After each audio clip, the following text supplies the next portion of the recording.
L'évangile de Jésus qui s'accorde avec les croyances musulmanes. Cette vidéo va vous étonner et surprendre. Il y a beaucoup de malentendus entre les musulmans et chrétiens et beaucoup de différences que les gens pensent existent vraiment n'existent pas. Et aujourd'hui, je vais proposer un plan de salvation, comment un musulman peut entrer au ciel. Et c'est selon la plupart de l'enseignement du Coran. Et ce plan de salvation est spécialement pour mes amis musulmans, mais aussi pour les chrétiens, pour vous montrer comment vous pouvez partager l'évangile avec sagesse et aussi d'amour et clarté. Dans cette vidéo, je vais expliquer le plan de salvation de la perspective musulmane, qui est exact comme la Bible a dit. Et s'il vous plaît, suivez-moi jusqu'à la fin de cette présentation. Alors, je commence. Dieu a créé l'univers et Dieu l'a fait exister par la parole. Selon le Coran et la Bible, Dieu a utilisé la parole de Dieu pour tout créer. Et, très important, la parole de Dieu a toujours été avec Dieu avant la création de l'univers, selon l'enseignement des musulmans. Jean 1. Au commencement était le Verbe, et le Verbe était avec Dieu, et le Verbe était Dieu. Très important, le Verbe était Dieu. Parce que la parole de Dieu n'a pas été créée, elle était toujours avec Dieu. La parole de Dieu était au commencement avec Dieu, tout a été fait par lui et sans lui, rien n'a été fait de ce qu'il a fait. Alors Dieu, selon les musulmans et aussi de la Bible, Dieu a annoncé l'existence de l'univers avec la parole de Dieu. Et tout est créé par Dieu à travers la parole. Ça, c'est super important. Pour beaucoup d'années, Dieu a utilisé des prophètes pour expliquer la volonté de Dieu, mais les gens ont rejeté et même tué les prophètes. Jean 1, 4. En lui, le Verbe était la vie, et la vie était la lumière des hommes. Et la lumière brille dans les ténèbres, et les ténèbres ne l'ont pas comprise. C'était la vraie lumière qui donne la lumière à tout homme venant au monde. Et nous avons tout reçu sa plénitude grâce par grâce, car la loi a été donnée par Moïse, mais la grâce et la vérité sont venues par Jésus-Christ, ça veut dire Jésus le Christ. Christ aussi veut dire Messie. Beaucoup de musulmans parlent d'Isa al-Masih, Jésus le Christ. Dieu est miséricordieux, comme aussi les musulmans croient. Et Dieu a envoyé la parole de Dieu physiquement dans le monde. Jean 1, 10. Le Verbe était dans le monde et le monde a été fait par lui et le monde ne l'a pas connu. 11. Il est venu à lui et les siens et ne l'ont pas reçu. Important, si vous suivez la parole de Dieu incarnée dans une personne, Jésus, votre relation avec Dieu peut être restaurée.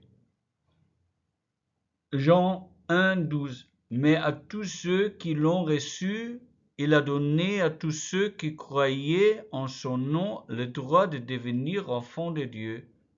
13. qui sont nés non du sang, ni de la volonté de la chair, ni de la volonté de l'homme, mais de Dieu.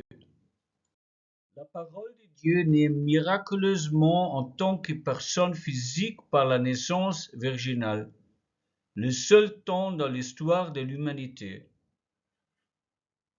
Musulmans et chrétiens croient que Jésus est né d'une vierge.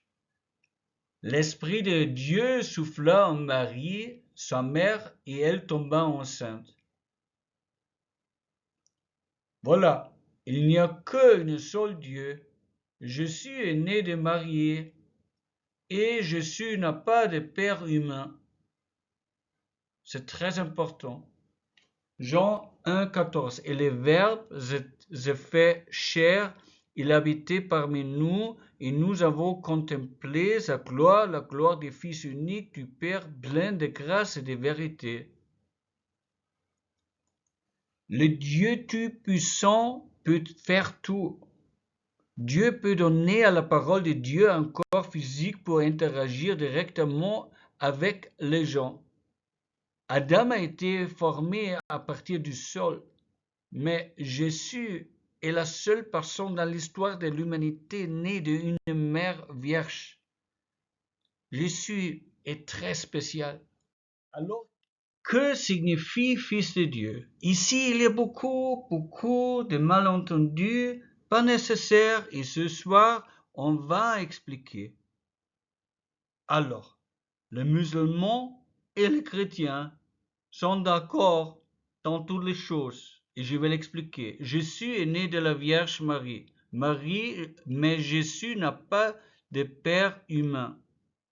Alors, pensez-vous à mes amis musulmans, quand Jésus va à l'école, on lui demande quel est le nom de son père. Que doit dire Jésus?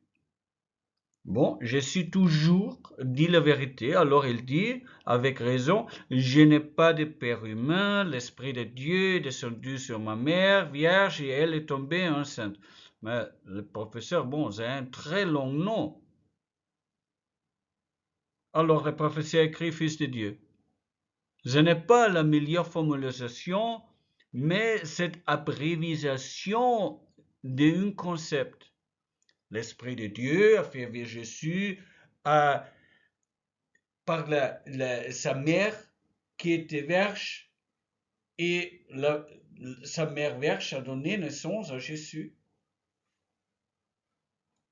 Jean 1, 18, personne n'a jamais vu Dieu. Le Fils unique qui est dans le sein du Père, il l'a déclaré. Voilà, l'Esprit de Dieu est tombé sur la Vierge Marie, et elle était tombée enceinte et a donné naissance à Jésus.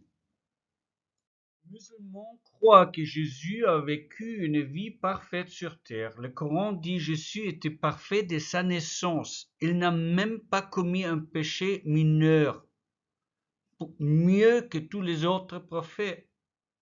Jésus a vécu une vie sans aucun péché et a accompli de nombreux miracles avec la puissance de Dieu. La Bible donne un compte rendu clair de nombreux autres miracles qui ne sont pas mentionnés dans le Coran, mais qui ne contredisent pas la Bible. En fait, celui qui veut connaître tous les détails sur la vie de Jésus doit lire les évangiles du Nouveau Testament, qui sont tous sur Jésus. Aussi, selon les musulmans, Jean-Baptiste aussi est considéré comme un prophète. Et Jean-Baptiste confirme un certain nombre de choses à propos de Jésus très importants. Récit de Jean le Baptiseur, Jean 1, 29. Le lendemain, Jean vit Jésus qui avançait vers lui et lui dit, voici l'agneau de Dieu, très important, qui enlève le péché du monde. L'agneau de Dieu qui enlève le péché du monde. C'est de lui dont j'ai dit, après moi vient un homme qui est préféré à moi parce qu'il était avant moi. Mais comment c'est possible? Parce que Jean le Baptiseur est né avant la naissance de Jésus-Christ. Parce que Jésus est la parole de Dieu qui était toujours. Je ne le connais pas, mais qu'il soit révélé à Israël, c'est pourquoi je suis venu baptiser d'eau. Et Jean rendit témoignage en disant, j'ai vu l'Esprit de Dieu descendre du ciel comme une colombe, et l'Esprit de Dieu est demeuré sur lui, Jésus. Je ne le connais pas, mais celui qui m'a envoyé baptiser d'eau m'a dit, sur qui tu vois l'Esprit descendre et demeurer sur lui, c'est lui qui baptise du Saint-Esprit. Et j'ai, baptiseur Jean, et j'ai vu et j'ai témoigné que celui-ci est le Fils de Dieu. Jésus, selon le Coran et la Bible, est faussement accusé et crucifié comme prophétisé par nombreux prophètes. Alors, on va analyser ça parce que c'est très important. Jésus fut faussement accusé par les Juifs et condamné à mort. Les musulmans croient ça. Mais les Juifs n'ont pas tué Jésus. Le Coran déclare clairement et correctement que les Juifs ne doivent pas se vanter d'avoir tué Jésus. Oui, c'est bien ça. Les Juifs n'avaient pas le droit de tuer Jésus, ce sont les Romains, parce qu'elle était en puissance dominante. À ce siècle-là, qui ont eu Jésus par crucifixion. Alors c'est correct. Le Coran dit, les Juifs n'ont pas tué Jésus. Oui, les Romains ont tué Jésus. Notez aussi, Jésus était l'agneau de Dieu prophétisé pour des siècles par des prophètes. L'agneau doit mourir pour les péchés des peuples. Et maintenant, super important, la mort de Jésus, la crucifixion et la résurrection de la mort sont même possibles selon l'écriture musulmane. Maintenant, on va analyser. Surat An-Nisa 457 à 158. Ils n'ont pas tué ni crucifié, mais cela leur a été clairement expliqué. Au contraire, Allah les élevés à lui. Alors, maintenant, il y a deux interprétations. Interprétation des élevés au ciel en arabe. L'expression élevé au ciel en arabe signifie Allah l'a élevé à lui-même. Certains érudits soutiennent que cela implique une certaine forme de mort, tandis que d'autres croient que cela signifie que Jésus a été physiquement enlevé vivant. Alors il y a deux possibilités. La Sainte Bible donne un récit clair et des témoignages oculaires de la mort de Jésus sur la croix. C'est un fait historique. Jésus était mort prouvé en lui en forçant une lance dans le cœur et l'entrant. Mais Jésus est ressuscité des morts et est maintenant au ciel. Les musulmans sont d'accord comme ça. Aussi, les musulmans et les chrétiens sont d'accord que Jésus reviendra sur terre à ce moment-là, Dieu jugera le monde. Alors, quelle est la différence? La différence est le suivant. Deux interprétations possibles selon le Coran même. on sait que Dieu l'a enlevé à Jésus au ciel. Oui, c'est fait. Mais c'est pas clair selon le Coran si Jésus est mort ou non. La Bible dit que oui. C'est la deuxième possibilité. Jésus est maintenant au ciel avec Dieu Tout-Puissant et apportera les jugements au monde lorsque Jésus reviendra, selon le Coran et la Bible.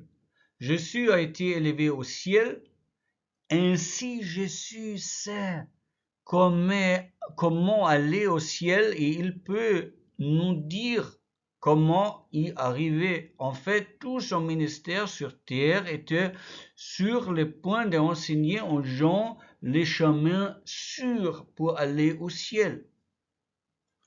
La différence entre un musulman et un chrétien, vrai chrétien, est le suivant. Le vrai chrétien a reçu le pardon pour ses péchés et va entrer pour la miséricorde et grâce de Dieu parce que Jésus-Christ, Jésus le Christ, a payé pour les péchés de cette personne. Le musulman ne sait jamais s'il peut entrer au ciel. Aucun musulman peut être sûr d'entrer au ciel. Il espère, mais il ne sait pas. Mais Jésus, le Christ, offre la possibilité d'être sûr. Ça, c'est très important. Et en tout cas, avec la deuxième venue de Jésus, Dieu jugera chaque personne. Dieu rendra le jugement par Jésus. Alors, n'était pas logique d'étudier clairement ce que Jésus enseigne? Jésus dit, Jean 14, 6, je suis le chemin, la vérité et la vie, et personne ne viendra à Dieu Tout-Puissant sinon par moi. Jésus a vécu une vie sainte. Il n'a jamais péché. Il ne peut pas dire des mensonges. Alors si Jésus dit comme ça, c'est absolument nécessaire de le croire. Alors c'est pas mon opinion qui compte. Non. La Bible donne un récit clair de la vie et des miracles de Jésus. La Bible donne tous les détails de l'enseignement de Jésus le Christ. La Bible est un livre saint selon les croyances musulmanes. Dieu Tout-Puissant est assez fort pour empêcher que son propre livre saint ne soit changé. La Sainte Bible ne serait plus sainte autrement, n'est-ce pas? Les musulmans savent que Jésus est le Messie. Les Juifs le nient. Le Coran ne dit pas que la Sainte Bible est corrompue. Le Coran ne dit pas. Mais le Coran dit l'interprétation des Juifs est corrompue. Et ça, c'est très vrai. Les Juifs ne croient même pas à la naissance virginale et rejettent même Jésus. Bien sûr, le Coran affirme correctement, à juste titre, que l'interprétation des Juifs est corrompue. Mais le Coran ne dit pas que la Bible est corrompue. Sinon, ne serait plus sainte, n'est-ce pas? Et Dieu est omnipuissant. Bien sûr, Dieu n'a pas permis aux Juifs de corrompre sa volonté contenue dans l'Ancienne Bible. Et Jésus est la parole de Dieu vivante. Comment les Juifs peuvent corrompre Jésus? Non. Alors, c'est pourquoi je voudrais vous inviter, mes amis musulmans, mais aussi chrétiens de nom, qui n'ont jamais reçu le pardon de leurs péchés par Jésus-Christ, de recevoir le pardon des péchés par l'agneau de Dieu, Jésus-Christ, la parole vivante qui est venue pour sauver tous les gens à cause de la miséricorde et grâce de Dieu omnipuissant. Ce n'est pas nécessaire, mes frères musulmans, que vous me croyiez. Non. Étudiez vous-même, s'il vous plaît, la parole de Dieu, la Sainte Bible, qui raconte tout l'enseignement de Jésus-Christ, qui a vous aimé aussi, qu'il a donné sa vie pour vous par amour, ainsi que vous pouvez entrer au ciel et passer l'éternité avec Dieu omnipuissant.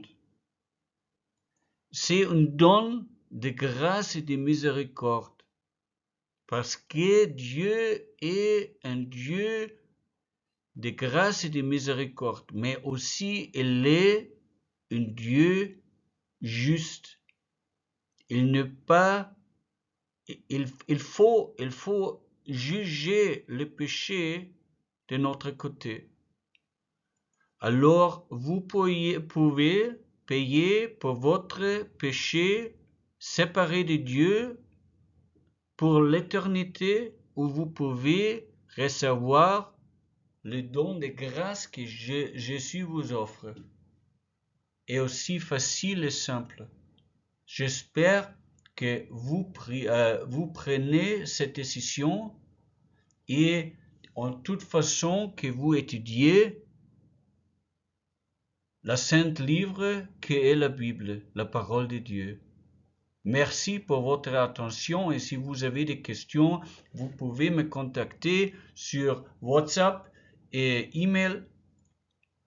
Aussi, vous pouvez trouver beaucoup de vidéos qui plus expliquent comment on peut avoir une relation vraie et une vie abondante que Jésus a promis. Si vous voulez, vous pouvez partager ce vidéo avec votre copain et votre contact réseau média. Merci et à la prochaine.